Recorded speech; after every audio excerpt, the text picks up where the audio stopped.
안녕하세요. 오늘은 2019년 7월 12일자 화강신문의 오늘의 생각을 읽어보도록 하겠습니다. 전 중앙일보 경제 에디터 칼럼니스트 김원태님의 글입니다. 부부 사랑의 아름다움은 사소한 곳에서 역경을 거치는 과정에서 더욱 빛난다. 때론 비바람이 몰아치고 우박이 떨어져도 서로 아끼고 보듬으며 살아간다. 싸우지 않고 사는 부부는 거의 없다. 부부싸움은 칼로 물베기라는 속담도 있지만 이젠 옛말이다. 앙금이 누적되면 황혼이혼이나 졸혼으로 발전한다. 부부싸움을 자주 목격한 아이들에게는 마음의 상처가 되어 트라우마로 남을 수 있다. 부모 간에 적대감이 섞인 앙칼진 목소리를 들으면 불안과 공포를 느끼게 된다. 소심하고 눈치 보며 평상시 부모의 목소리가 커져도 깜짝 놀란다. 성장하는 과정에서 문제가 생기면 싸움으로 해결하려 든다. 부모의 행동을 배우고 모방하기 때문이다. 아이들 앞에서 부부싸움을 적나라하게 하지 말아야 하는 이유다. 싸움은 둘만 있는 곳에서 아이가 보지 않도록 해야 한다. 아이가 잠든 후 또는 차 안에서 하는 것도 좋다. 어떤 부부는 부인이 운전하는 차 안에서 말다툼 하다가 한남대교 위에서 남편을 내리게 했다는 일화도 있다. 그 남편은 한남대교에서 신사역까지 걸어가면서 많은 생각 속에 자신의 행동을 되돌아보았다. 그 부인도 심했다고 생각했는지 다음날 외식을 제안하면서 서로 이해하고 화해했다. 아이한테 해가 된다고 해서 부부싸움을 의식적으로 회피할 필요는 없다. 건전한 부부 관계를 지속시키기 위해서는 가슴 속에 쌓인 불평, 불만을 대화로 풀어야 한다. 결혼이란 희망찬 일출로 시작해서 세상살이의 파김치가 되고 석양의 노을처럼 늙어가는 한편의 드라마다. 자고 일어나면 서로의 얼굴에 드리워진 주름과 죽은 깨, 검버섯, 그리고 허연 머리를 확인한다. 부부 사랑의 아름다움은 사소한 곳에서 역경을 거치는 과정에서 더욱 빛난다. 때론 비바람이 몰아치고 우박이 떨어져도 서로 아끼고 보듬으며 살아간다. 불타올랐던 애정도 식으면 우정과 책임감으로 살아가야 한다. 부부간에는 옥시토신의 분비를 촉진하는 스킨십이 필요하다. 동정간이건 타종간이건 동물도 좋아하면 비빈다. 사람은 안아줄 때, 살을 맞댈 때 서로 통하고 옥시토신이 활성화된다. 뇌하수체에서 분비되는 이 호르몬은 상대방이 가진 특정한 면에 매력을 느껴 끌리도록 한다. 스킨십이 아니더라도 따뜻한 말이나 행동, 미소 등은 옥시토신을 생성시킨다. 미국 신경경제학자 폴 자크는 실내 게임을 활용 옥시토신이 협력에 미치는 영향을 풀어냈다. 포옹의 호르몬이라고 불리는 옥시토신은 여성이 출산과 젖을 물릴 때, 남녀가 사랑할 때 혈중 농도가 급상승하는 화학 물질이다. 애정이 식으면 옥시토신이 나오지 않고 관계도 느슨해진다.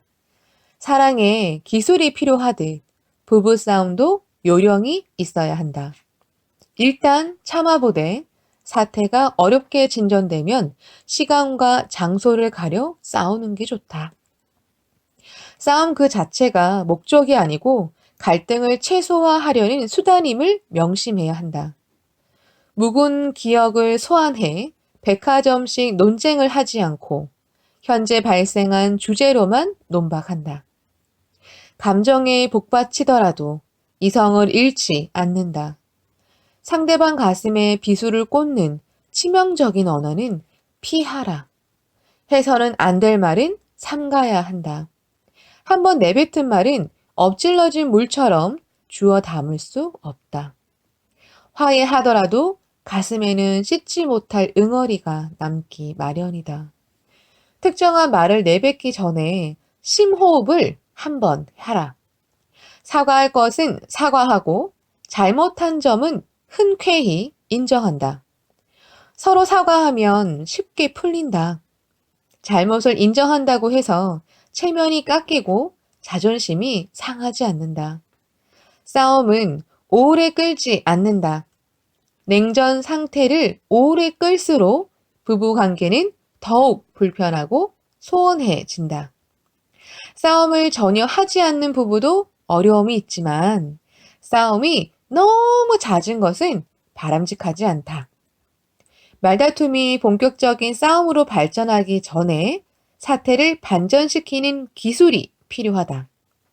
말의 톤을 낮추면서 상냥하고 부드럽게 오해를 풀어나간다. 최근 들어 대화를 단절한 채 TV나 오디오, 유튜브, 인터넷 게임에 매달리는 나 홀로족 남편들이 늘고 있다. 부모가 냉전 상태에서 자녀들에게 무관심하고 인터넷에 몰두하면 아이들이 그대로 모방한다. 인간에 대한 관심보다는 스스로 고립된 자기 만족적인 행동에 빠져들기 마련이다. 성장 과정에서 인격 형성에 악영향을 미친다.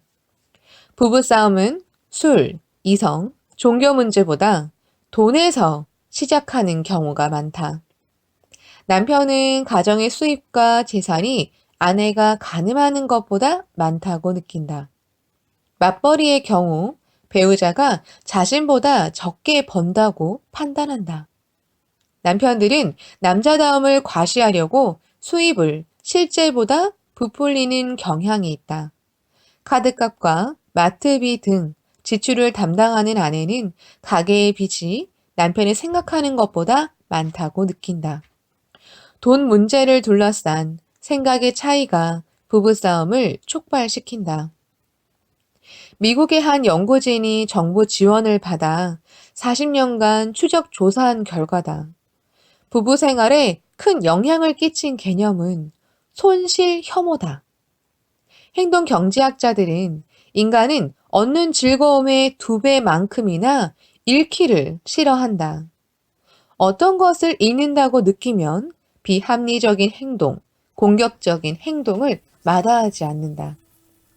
우리나라 부부들은 가정의 길잡이가 되어줄 역할 모델이 없다. 시대가 급변하면서 남편과 아내는 그들의 부모의 전철을 따를 수 없고 다른 부부들에 대한 벤치마킹도 쉽지 않다. 부부간의 집안 대소사를 세심하게 분담하는 역할 모델이 필요하다. 부부 사이에 솔직한 대화와 이해가 어렵다면 남편과 아내의 역할을 철저히 분리해 시행하는 것이다. 경제학자 로나 마호니는 명확하게 역할을 분담하면 그렇지 못한 가정에서는 찾지 못한 좋은 점들이 많이 생긴다라고 말했다. 부부는 서로를 자신의 틀에 맞추려고 하기 때문에 갈등이 생긴다. 부부 간의 생각을 충분히 나눌 수 있는 시간과 마음의 여유를 확보하니 노력